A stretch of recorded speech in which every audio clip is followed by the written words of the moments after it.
Nageenyi fararra waaqayyoo bakkuma jirtanitti isiniif haa baay'atu. Kabajamtoota hordoftoota koo akkam jirtu nagaa keessanii baga geessanii sooma faasigaa torbee 8ffaa torbee dhukkubbii guyyaa kamisaa bagattiin isin ga'e baga geessanii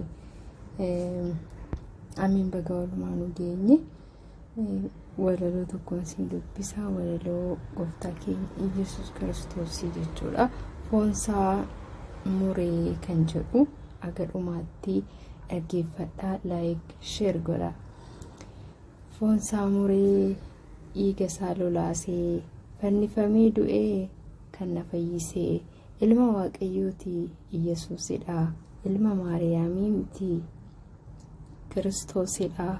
Gatii dhiigaan na bitatee kufaa ka'aa naaf baatee fannoo dubbadhee hin fixu an oolmaasaa waa'ee gooftaa kootii jaalalasaa hamma du'aatti dhugaan na jaallatee iddoo kan koo hedduu dhiphatee hadhaa liqimsee anaaf jecha galaanni baay'eedha kan tokkichaa dhiigni isaa akka bishaanitti ni lola'e qaraanioo irratti na qulqulleesseera cubbuu koorraa kan akka Yesuus koo eessa jira.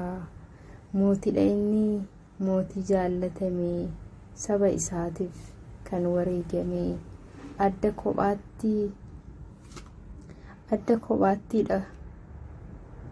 kophaattiidha koo jaalallisaa. Lapheen koo